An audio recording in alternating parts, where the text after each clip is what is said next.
Good evening everyone. और हम आपके साथ चैप्टर चल रहा था हमारा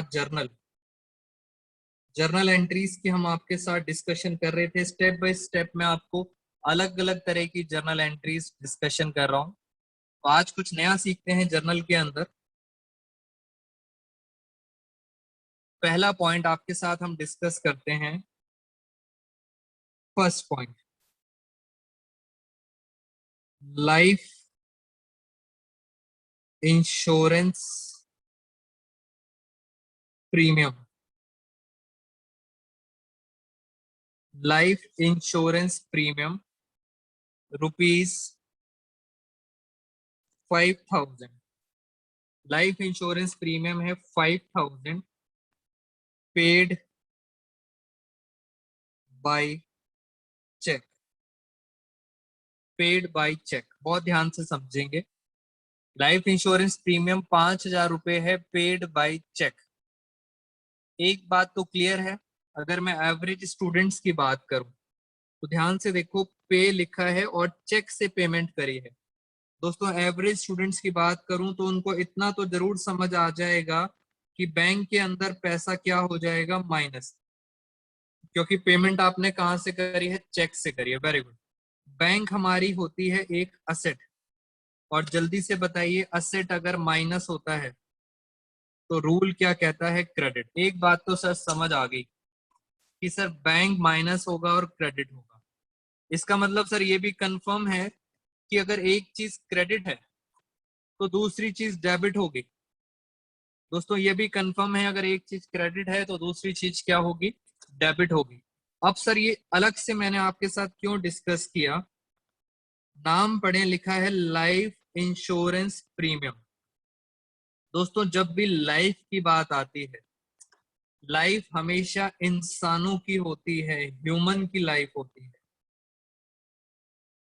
बेटा, लाइफ हमेशा किसकी होती है, ह्यूमन से। ह्यूमंस का मतलब लिविंग थिंग्स। जितनी भी लिविंग थिंग्स हैं, लाइफ उनकी होती है। और सर उनकी लाइफ का इंश्योरेंस कराया। और मैंने आपको लास्ट क्लास में बताया था, इंश्योरेंस कराने के लिए आपको क्या देना पड़ता है, प्रीमियम देना पड़ता है। तो प्रीमियम क्या है, हमारा एक खर्चा है। बट ये खर्चा किसका है, लाइफ का है। और लाइफ किसकी होती है, जो ह्यूमन होते हैं, लिविंग थिंग्स। और आपको पता है, आपके बिजनेस के अंदर अगर हम ये बात करें साईं विनायक और ये बात करें वरुण, बेटा इसमें से लिविंग कौन है, जल्दी से बताइए। लिविंग कौन है, साईं विनायक है या वरुण है, बी है? आप सब मुझे बताएंगे लिविंग कौन है। वेरी गुड धान्या, जल्दी जल्दी सारे बच्चे मुझे बताइए, लिविंग थिंग कौन है। लिविंग थिंग है वरुण। इट मींस वरुण का लाइफ का इंश्योरेंस प्रीमियम, वरुण का लाइफ इंश्योरेंस प्रीमियम है 5,000। दोस्तों, ये मेरी लाइफ का इंश्योरेंस है। इसका मतलब ये जो खर्चा है, ये खर्चा मेरा अपना खर्चा है, पर्सनल एक्सपेंस है। दोस्तों, मेरा पर्सनल एक्सपेंस है। इसको साईं विनायक से कोई मतलब नहीं होना चाहिए। ये खर्चा किसका है, मेरा पर्सनल है। क्योंकि मेरी लाइफ की इंश्योरेंस है, इसलिए मेरा पर्सनल खर्चा है। इसको साईं विनायक से कोई मतलब नहीं है। बट गलती से ये जो चेक काटा था, दोस्तों गलती से जो ये चेक काटा था, ये चेक पता है कहाँ का काटा था, ये चेक काटा था साईं विनायक का। अगर मैं नॉर्मली बात करूं तो खर्चा मेरा है, चेक भी मुझे अपना पर्सनल काटना चाहिए था, बिकॉज मेरा पर्सनल खर्चा है, मेरा पर्सनल चेक होना चाहिए। बट कहानी में कुछ ट्विस्ट आया। खर्चा तो मेरा है, मगर चेक कहाँ का कटा हुआ है, साईं विनायक का कटा हुआ है। कभी भी साईं विनायक आपके पर्सनल के लिए कुछ भी पैसा देता है, उसको आप सारे बच्चे उसको अकाउंट्स में पता है क्या बोलते हैं, दोस्तों आप बोलते हैं अकाउंट्स में ड्राइंग्स। अकाउंट्स में आप सब बच्चे, वेरी गुड, कुछ बच्चों को पता है पहले से, क्या बोलते हैं उसको, ड्राइंग्स बोलते हैं। तो ड्राइंग्स का मतलब ही होता है आपका पर्सनल है। आप यहां से पैसे कहाँ ले जा रहे हो, अपने घर ले जा रहे हो, पर्सनल एक्सपेंस। 5,000 रुपए का चेक आप अपने घर ले गए, इट मीन्स वो आपकी क्या बन गई, ड्राइंग्स बन गई। और ये होती हैं ड्राइंग्स। अच्छा, मेरा आपसे पहला क्वेश्चन ये है दोस्तों, ड्राइंग्स कहाँ आती हैं? Assets, capital, liability, income, expense. जल्दी से बताओ ड्राइंग्स कहाँ आती हैं मेरे लिखने से पहले। ड्राइंग्स आती हैं कैपिटल में। बेटा आकांक्षा, ड्राइंग्स कैपिटल में आती हैं, एक्सपेंस नहीं। ड्राइंग्स आती हैं कैपिटल में। एक्सपेंस तो मेरा पर्सनल है, उससे कोई मतलब नहीं होना चाहिए। ड्राइंग्स कहाँ आती हैं? कैपिटल के अंदर माइनस होती है। एक्सपेंस आप बोलोगे ही नहीं। अब हम बात करते हैं जर्नल एंट्री। दोस्तों जर्नल एंट्री जरा ध्यान से देखें। आप लिखेंगे ड्राइंग्स या एज पर स्कूल कैपिटल, जो आपके स्कूल में लिखवाते हैं आप वो लिख लेना। Account debit to to bank account 5,000 5,000। Narration के अंदर being personal expenses, personal expenses met by business. दोस्तों पर्सनल एक्सपेंसेस किसने बियर करे हैं? बिजनेस ने बियर करे हैं, तो इसे कहते हैं drawings account debit to bank. अब जैसे मैंने आपको बताया दोस्तों, ये बीइंग लिखना, एक बच्चे ने क्वेश्चन पे पूछा था, ये बीइंग लिखना एक ट्रेंड चल रहा है अकाउंट्स में। अगर आप किसी से मतलब पूछे बीइंग का क्या मतलब है, तो कोई आपको मतलब नहीं बता पाएगा, बस बोलेंगे हाँ बीइंग लिखना होता है। इसीलिए डीके गोयल सर ने first time, DK Goyal sir ने कहा no need to write being. उन्होंने कहा बीइंग नहीं लिखेंगे तो भी चलेगा। बट अगेन मैं आप सबको बता दूं दोस्तों, 11th क्लास के मार्क्स आपके स्कूल टीचर्स के हाथ में होते हैं। अगर स्कूल टीचर्स बोलते हैं write being, then write being. अगर वो बोलते हैं डू नॉट राइट बीइंग, तो मत लिखना। अगर स्कूल बोलते हैं ड्राइंग्स लिखना, तो ड्राइंग्स लिखेंगे। अगर स्कूल बोलता है कैपिटल लिखो, तो आप कैपिटल लिखना। तो 11th क्लास में सब कुछ चलता है स्कूल के अकॉर्डिंग, और 12th क्लास में सब कुछ चलेगा हमारे अकॉर्डिंग, हमारा मतलब सीबीएसई के अकॉर्डिंग। सेम पॉइंट, एक और पॉइंट मैं आपको बताता हूँ, मगर इससे पहले मेरा आपसे एक क्वेश्चन। मैं आपके साथ दोस्तों बहुत ज्यादा प्रैक्टिकल डिस्कशन करता हूँ, तो एक प्रैक्टिकल क्वेश्चन मैं आपसे पूछना चाहता हूँ। एक बात बताओ, लाइफ इंश्योरेंस प्रीमियम का खर्चा मेरा पर्सनल था, बिकॉज मेरी लाइफ थी। एक बात बताओ, अगर मैं इसका चेक अपने ही पर्सनल बैंक से दे देता, अपने पर्सनल बैंक से इसका चेक मैं काट देता 5,000 का, तो क्या कोई जर्नल एंट्री होती? यस और नो, सोचो जरा बेटा, क्या कोई जर्नल एंट्री होती? फटाफट उत्कर्ष का आंसर आ गया बेटा, बाकी सारे बच्चे बताइए फटाफट। नो एयर, बच्चे कह रहे हैं no air. Okay, no sir, no, very good. क्यों नहीं होती? क्योंकि मैंने आपको फर्स्ट टाइम बताया था पर्सनल एक्सपेंसेस की एंट्री नहीं होती। हमेशा कौन सी बिजनेस की बात होती है? जब बिजनेस का एक्सपेंस होता है। यानी सर ये चेक किसका गया? बिजनेस का चेक गया, इसलिए एंट्री हुई है। अगर आपका पर्सनल चेक होता तो दोस्तों कोई एंट्री नहीं होती, नहीं होती कोई एंट्री। अच्छा, अब हम चलते हैं आगे।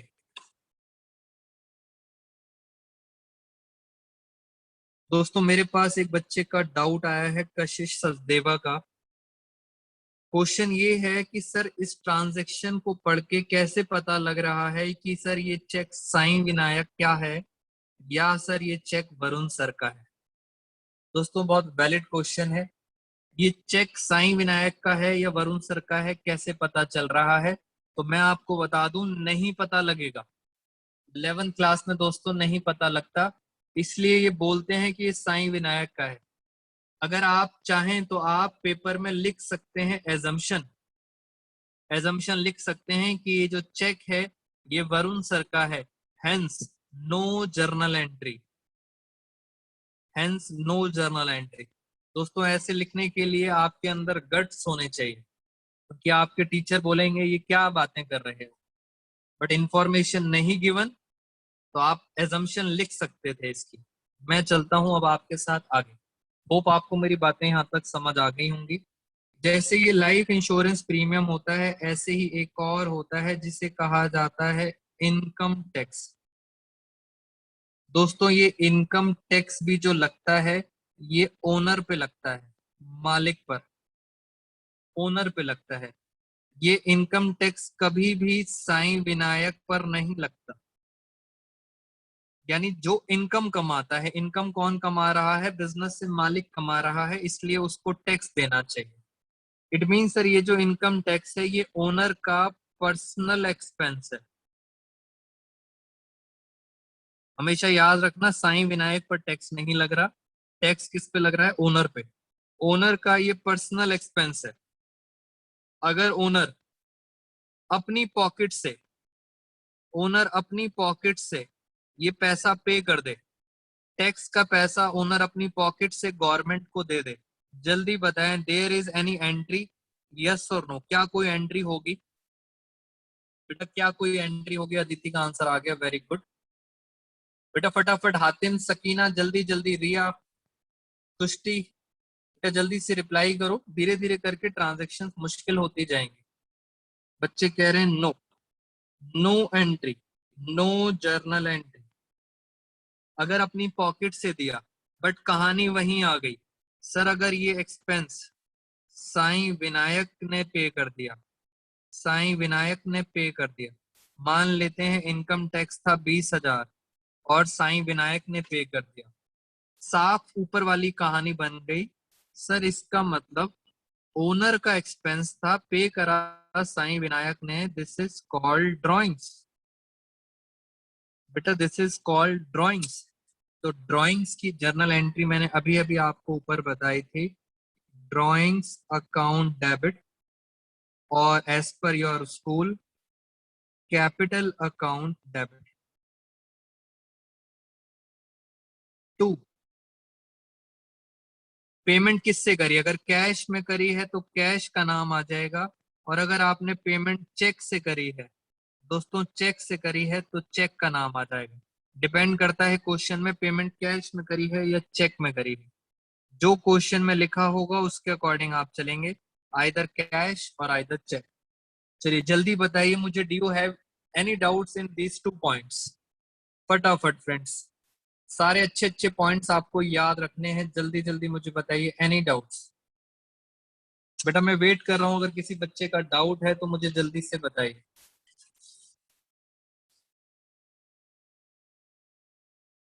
उत्कर्ष आपका वाला पॉइंट अलग से डिस्कस करूंगा मैं आपसे, मुझे पता है क्या पॉइंट है वो,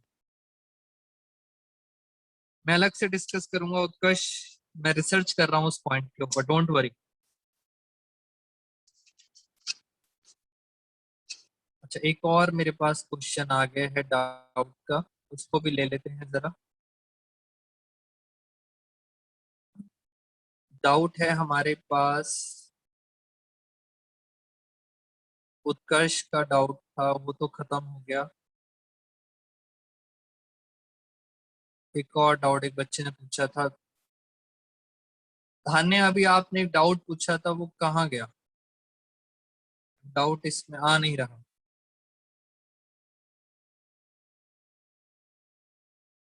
चलिए कोई प्रॉब्लम नहीं है, एक और बच्चे का डाउट था। अब चलते हैं आगे।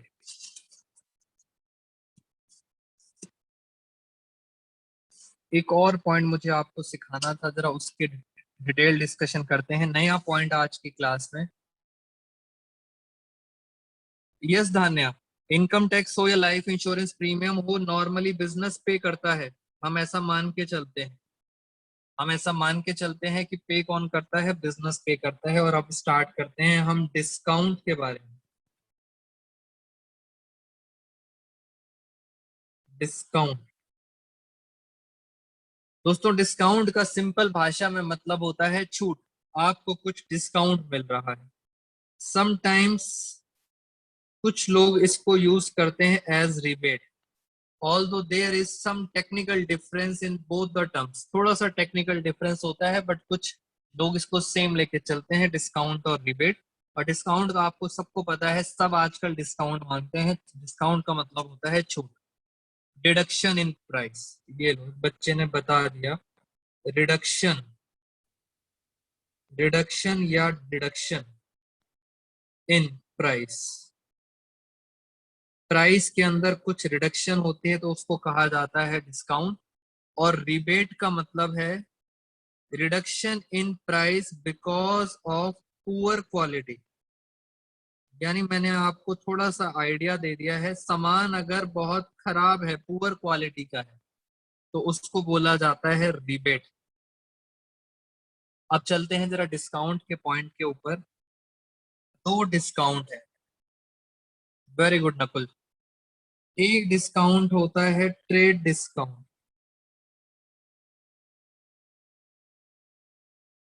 और एक डिस्काउंट होता है कैश डिस्काउंट। दो दो तरह के डिस्काउंट होते हैं, एक होता है ट्रेड डिस्काउंट, दूसरा होता है कैश डिस्काउंट। मेरे साथ साथ जरा आप बात को समझने की कोशिश करेंगे। दोस्तों, trade discount never recorded in books. Books का मतलब होता है जर्नल। जर्नल के अंदर कभी भी ट्रेड डिस्काउंट को आप रिकॉर्ड नहीं करोगे। कैश डिस्काउंट क्या होता है? It is given, it is given to make a payment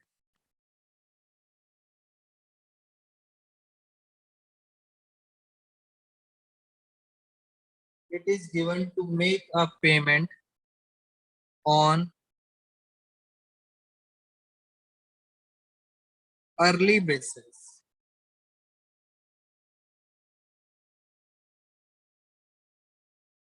it is an, पहले लिख देते हैं सारी कहानी।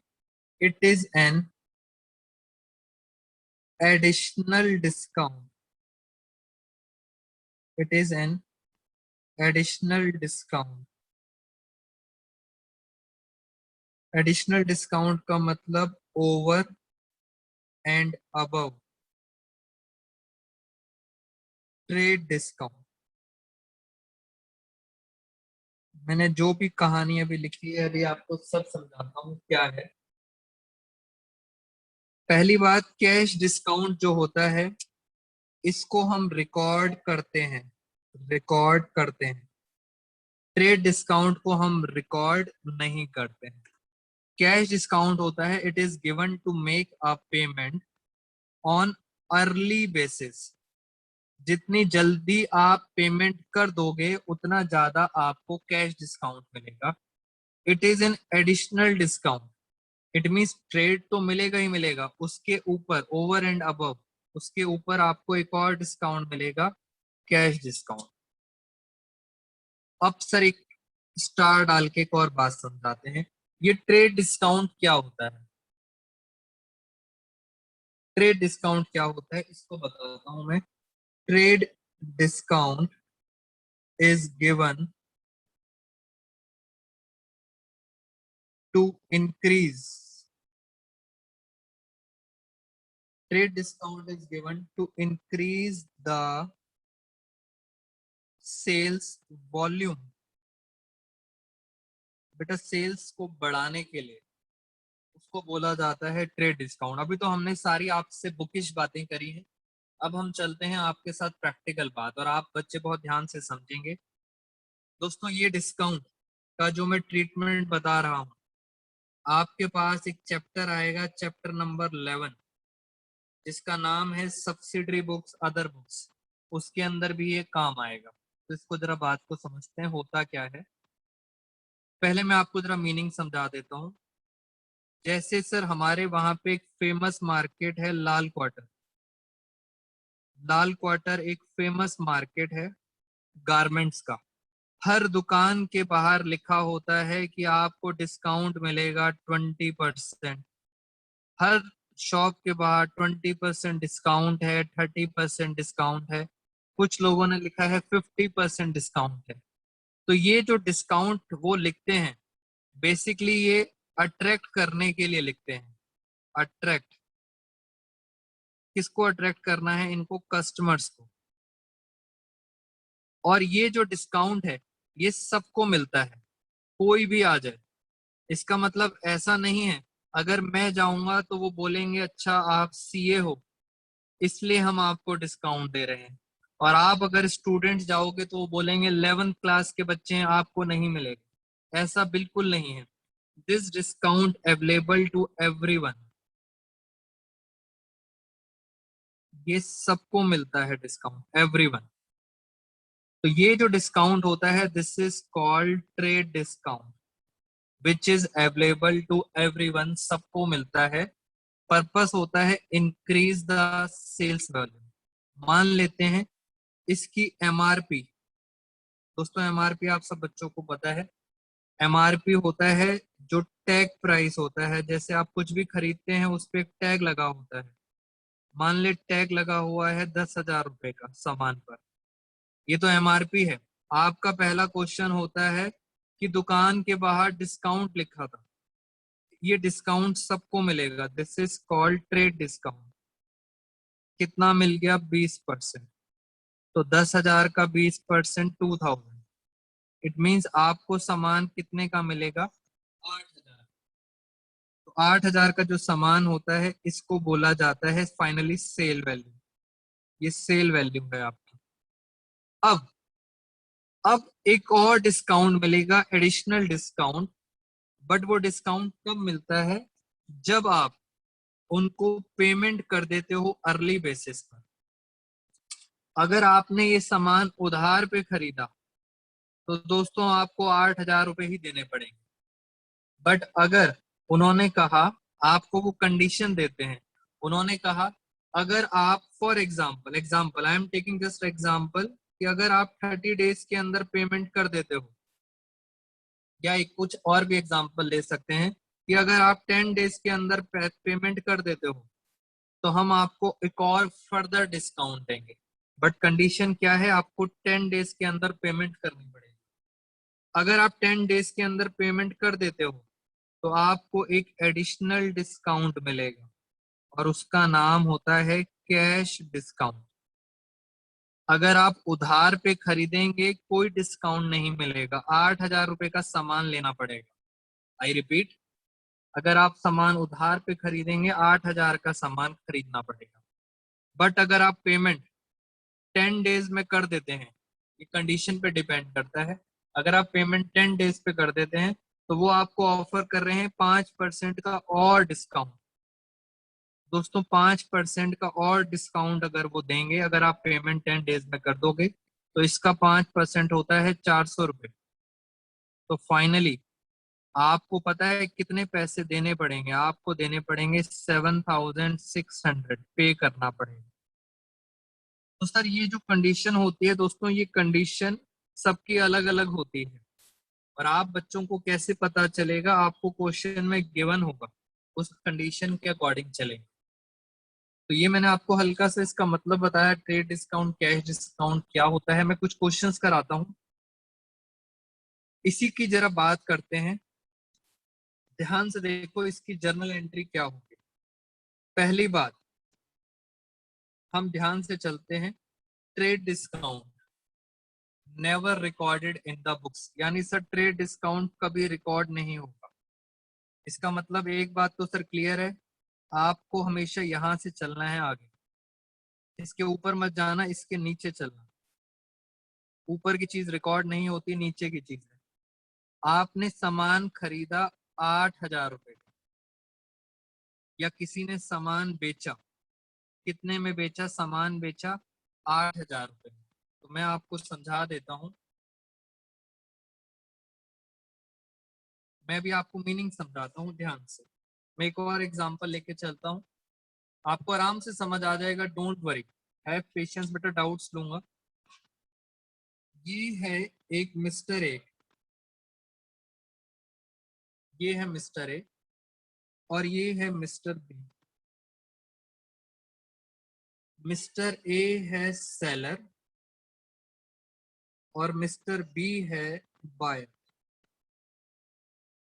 ये सामान बेच रहा है बी को। क्या बेच रहा है? सामान बेच रहा है, गुड्स बेच रहा है। तो मैं आपको बता देता हूं सेलर ने क्या करा। सेलर ने बताया कि भाई जो सामान है उसकी जो एमआरपी है, एमआरपी है 40,000। क्वेश्चन को ध्यान से समझेंगे। सामान की एमआरपी 40,000 रुपए है, बट हम आपको ट्रेड डिस्काउंट देंगे। ट्रेड डिस्काउंट है, मान लेते हैं 10%। इट मीन्स हम आपको 4,000 रुपए तो खुद ही डिस्काउंट दे रहे हैं। इट मीन्स आपको सामान कितने का पड़ेगा? सामान पड़ेगा 36,000। क्या इस 4,000 को आप रिकॉर्ड करोगे? नहीं रिकॉर्ड करोगे। इट मीन्स फाइनली जो इसने सामान बेचा है वो कितने में बेचा है? 36,000। इसने सामान बेचा 36,000 में।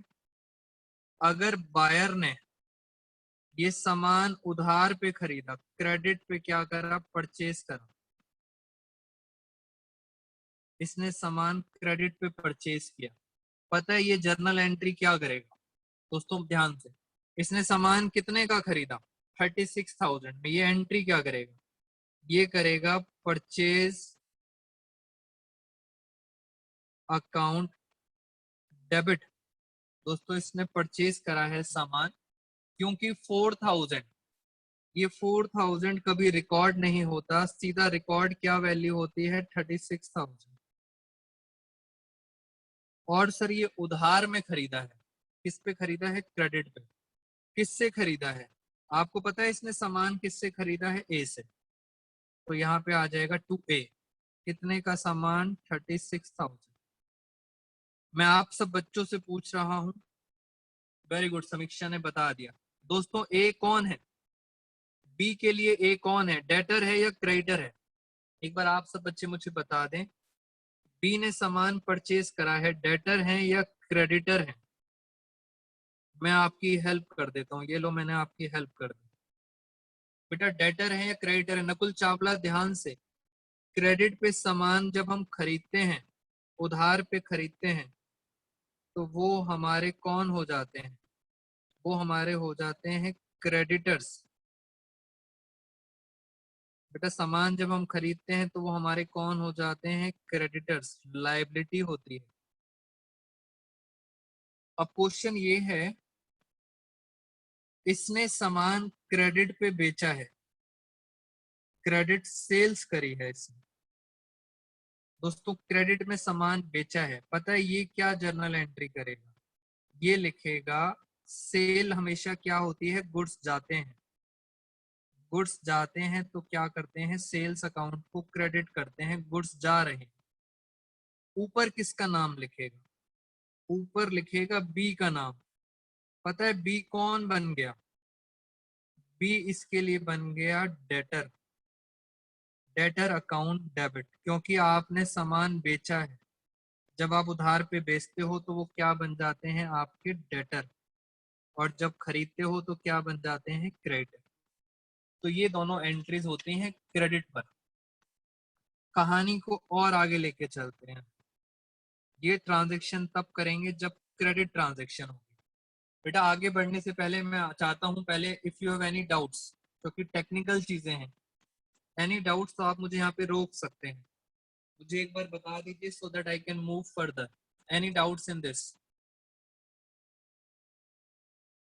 द इम्पोर्टेंट टॉपिक है। एक बच्चे का मैसेज आया है मेरे पास, जल्दी से बताइए। Any doubts? आपको इनकी प्रैक्टिस करनी पड़ेगी जल्दी जल्दी। सारे बच्चे मुझे रिप्लाई करेंगे। बेटा ट्रेड डिस्काउंट रिकॉर्ड नहीं होता, कशिश सचदेवा, वेरी गुड। अभी तक मेरे पास 7 रिप्लाई आए हैं। 16 स्टूडेंट्स से आउट ऑफ 16 सिर्फ 7 बच्चों ने रिप्लाई करा है। बेटा ट्रेड डिस्काउंट रिकॉर्ड नहीं होगा। I repeat, trade discount record नहीं होता।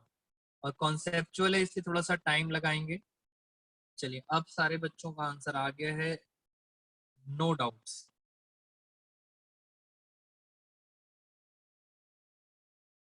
अब चलते हैं आपके साथ आगे, सुनना मेरी बात ध्यान से,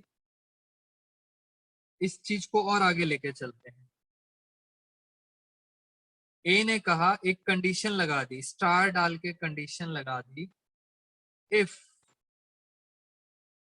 बायर, जो भी बायर है, if buyer makes payment in next 20 days, अगर 20 दिन में कोई बायर पेमेंट कर देता है 20 days, we will offer additional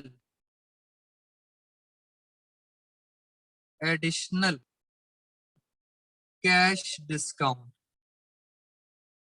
additional cash discount at the rate of 5%। Condition आप सब बच्चों को आराम से समझ आ गई होगी। अगर बायर ने पेमेंट कर दी अगले 20 दिन के अंदर, तो आप उसको एडिशनल कैश डिस्काउंट दोगे, कितना परसेंट? 5%। इसका मतलब, कहानी आगे लेके चलते हैं, यहाँ पे सेल वैल्यू कितनी थी? 36,000। अगर आपने यहां से स्टार्ट करेंगे 36,000, फर्दर कैश डिस्काउंट आपको देना पड़ेगा, सीडी, कितना परसेंट मिलेगा? 5%। तो फर्दर कैश डिस्काउंट मिलेगा 5%। 36,000 का 5% होता है 1,800 रुपए का फायदा मिलेगा। इसका मतलब आपको पे कितना करना पड़ेगा दोस्तों? आपको पे करना पड़ेगा 34,200 कैश में दोस्तों, नगद पे करना पड़ेगा 34,200। अब क्वेश्चन ये है, सर इसकी जर्नल एंट्री क्या हो? मैं पहले आपको जर्नल एंट्री बताता हूं, अब इसके अकॉर्डिंग, ए के अकॉर्डिंग आराम आराम से सोचना। मुझे बताओ, ए के पास कैश कितना आएगा? सोच के दोस्तों, सेलर है ये, टेक योर टाइम।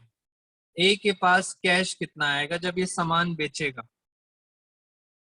जल्दी से बताइए, ए के पास कैश कितना आएगा? 34,200। वेरी गुड दोस्तों, इनका जो सामान है, जो गुड्स हैं, गुड्स चले गए। गुड्स पता है कितने के थे? गुड्स थे 36,000। 36,000 के गुड्स चले गए। अब क्वेश्चन ये है, ये जो डिस्काउंट है, ये जो डिस्काउंट है 1,800, आप मुझे इतना बता दो, ये जो डिस्काउंट है, ये डिस्काउंट इस ए के लिए एक्सपेंस है या इनकम है? दोस्तों ये डिस्काउंट सोच के बताओ, ये डिस्काउंट ए के लिए एक्सपेंस है या इनकम है? आराम से बी प्रैक्टिकल। इसको देना पड़ रहा है, इसको नुकसान हो रहा है। 36,000 का सामान 34,200 में, इसका मतलब जल्दी से करिश्मा, अदिति, रिया, सकीना, 1,800 हमारा क्या है? एक्सपेंस है। गुड्स हमारे असेट्स हैं, कैश हमारा असेट है, ये एक्सपेंस है, याद रखना। इसके अपोजिट चलते हैं जरा। अब बात करते हैं बी की, बी के बारे में बात करते हैं। इसका कैश प्लस हो रहा है, इसका मतलब इसका कैश माइनस होगा 34,200। इसके गुड्स जा रहे हैं दोस्तों, इसके पास गुड्स आ रहे हैं। इसके लिए डिस्काउंट एक्सपेंस है, तो इसके लिए डिस्काउंट क्या हो जाएगा? इसके लिए डिस्काउंट हो जाएगी इनकम, इसको फायदा है। बिल्कुल अपोजिट चल रहे हैं। कैश असेट है, गुड्स भी असेट है। बस अब आपको जर्नल एंट्री करनी है, और मैं आपको जर्नल एंट्री करके दिखा देता हूं। फटाफट जरा समझते हैं। कैश अगर बढ़ रहा है, कैश बढ़ता है तो डेबिट, गुड्स असेट्स कम होते हैं तो क्रेडिट, एक्सपेंस होता है डेबिट। यहां चलते हैं, असेट कम होता है तो क्रेडिट, असेट बढ़ता है तो डेबिट, इनकम बढ़ती है तो क्रेडिट। ये हो गई हमारी हमारी बात खत्म। अब कुछ और बातें दोस्तों, जब एक्सपेंस होता है तो आपका अकाउंट्स कहता है इसको ऐसे लिखें, आप पूरा नाम लिखें, डिस्काउंट अलाउड, ये पूरा नाम होता है। जब इनकम होती है तो कहते हैं इसको पूरा नाम लिखें, डिस्काउंट ना लिखें, पूरा नाम लिखें, डिस्काउंट रिसीव्ड। तो कुछ अकाउंटिंग रूल्स हैं दोस्तों, जो ट्रेडिशन फॉलो कर रहा है आप भी वो फॉलो करें। और अब इसकी जर्नल एंट्री करना बड़ा आसान है। जर्नल एंट्री करते हैं जरा ध्यान से। इसकी एंट्री यहां कर देता हूं। डेबिट में आ रहा है गुड्स, गुड्स की जगह हम लिखेंगे परचेज, परचेज अकाउंट डेबिट, खत्म, 36,000। असेट हो रहा है क्रेडिट टू कैश अकाउंट, कितना पैसा जा रहा है 34,200 टू डिस्काउंट भी क्या हो रहा है क्रेडिट, मगर मेरे पास स्पेस कम है, आप पूरा पूरा लिखेंगे डिस्काउंट रिसीव्ड अकाउंट। दोस्तों मेरे पास स्पेस कम है, आप लिखेंगे डिस्काउंट रिसीव्ड अकाउंट, कितना है 1800। तो ये है आपकी जर्नल एंट्री, ये क्या है हमारी जर्नल एंट्री। अब चलते हैं यहां पर, इसकी एंट्री करते हैं। कैश हो रहा है डेबिट, तो आप लिखेंगे कैश अकाउंट डेबिट, कितना कैश आ रहा है 34,200। फिर डिस्काउंट भी हो रहा है डेबिट, तो आप लिखेंगे डिस्काउंट अलाउड, डिस्काउंट एक्सपेंस है, discount allowed account debit 1800। Goods है क्रेडिट, गुड्स नहीं लिखते, गुड्स की जगह हम क्या लिखते हैं सेल्स अकाउंट, तो सेल्स आ गई हमारी 36,000। तो फ्रेंड्स ये हमारी क्या है काइंड ऑफ एंट्री। इन्हीं चीजों को धीरे धीरे करके और मुश्किल करते जाएंगे। पहले ये बेसिक आपको बात समझ आनी चाहिए कि सर हमने एंट्रीज क्या करी हैं, और एक पूरी नोटिंग करा देता हूं मैं आपको, उसके बाद हम आप बच्चों के डाउट्स लेंगे। एक बार नोटिंग कर लेते हैं और फिर आराम से आप सब बच्चों के डाउट्स ले लेंगे। नोटिंग ये है दोस्तों, जब पूरा प्रैक्टिकली जब बिजनेस किया जाता है तो मैं आपको एक एक वर्ड बता देता हूं। सबसे पहले हमें पता होती है हमारी कॉस्ट, हमारी कॉस्ट कितनी है, पूरा प्रैक्टिकली समझ लो आप। उस कॉस्ट के अंदर हम सबसे पहले क्या ऐड करते हैं, अपना प्रॉफिट। बिजनेस कर रहे हैं तो प्रॉफिट के लिए कर रहे हैं, हम अपना प्रॉफिट मार्जिन उसमें जोड़ देते हैं, जितना भी हमें प्रॉफिट होता है। यहाँ जो भी वैल्यू आती है इस वैल्यू को बोला जाता है लिस्ट प्राइस। दोस्तों ये ऐसे वर्ड हैं जो आपको प्रॉब्लम क्रिएट करेंगे जब आप बुक पढ़ोगे। लिस्ट प्राइस, अकाउंट्स में लिस्ट प्राइस बोलते हैं, नॉर्मली हम जो लोकल लैंग्वेज में बात करते हैं तो उसे बोलते हैं एमआरपी या बोलते हैं टैग प्राइस। तो आपको अकाउंटिंग लैंग्वेज पता होनी चाहिए। लिस्ट प्राइस सबसे पहले आप देते हो इसमें से ट्रेड डिस्काउंट, सबसे पहले आप इस ट्रेड डिस्काउंट माइनस करते हो जो सबको मिलता है। और ट्रेड डिस्काउंट किसके ऊपर होता है, इसके ऊपर, ये सबको मिलता है। इसको कभी रिकॉर्ड करेंगे, इसे कभी रिकॉर्ड नहीं करते। यानी सर जब भी आपका क्वेश्चन स्टार्ट हो तो क्वेश्चन आपका हमेशा यहां से स्टार्ट होगा, ऊपर की कहानी आपको कभी रिकॉर्ड नहीं करनी। इस अमाउंट को बोला जाता है सेल्स वैल्यू, ये होती है आपकी सेल्स वैल्यू या परचेज वैल्यू। दोस्तों इसके ऊपर लगाया जाता है टैक्स, उस टैक्स का नाम होता है GST, goods and service tax. Tax लगाने के बाद जो भी अमाउंट आता है इस अमाउंट को बोला जाता है इनवॉइस वैल्यू, इस अमाउंट को बोला जाता है इनवॉइस वैल्यू। और आखिरी में आपको दिया जाता है कैश डिस्काउंट, लास्ट में दिया जाता है कैश डिस्काउंट। और ये डिस्काउंट किस पे दिया जाता है, इस पर। प्लस इसमें साथ में क्या लगी होती है, एक कंडीशन भी लगी होती है। कंडीशन ये होती है कि भाई अगर पेमेंट करोगे मिलेगा, अदरवाइज नहीं मिलेगा। तो कैश डिस्काउंट तब मिलता है when you make the payment on confirm date. Last में जो भी अमाउंट होता है इस अमाउंट पे आप क्या करते हो, पेमेंट करते हो। ये हमारी पूरी कहानी है। नोट्स आप हमेशा अपने पास रखना। हो सकता है कुछ आपको इसमें से प्रॉब्लम आ जाए कुछ वैल्यू पे। एक चीज मैं आपको बस बोलना चाहता हूँ दोस्तों, हमारे टीएस ग्रेवाल सर, दूसरे ऑथर हैं डी के गोयल सर, फिर है हमारी एनसीईआरटी और फिर है हमारी सीबीएसई। ये 4 लोग हैं। ये चारों लोग इस पॉइंट पर, कौन सा पॉइंट है, जीएसटी, इस पॉइंट पे बहुत ज्यादा कंफ्यूजन है, डाउट है कि जीएसटी कब लगेगा।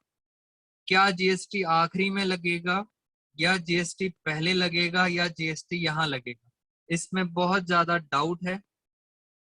तो इस पॉइंट को अभी आप भी पेंडिंग करके चलें, क्योंकि कुछ स्कूल्स के अंदर जीएसटी नहीं आ रहा है। तो अभी आप इस पॉइंट को पेंडिंग करके चलेंगे, सर जीएसटी किसके ऊपर लगेगा मैं आपको बता दूंगा।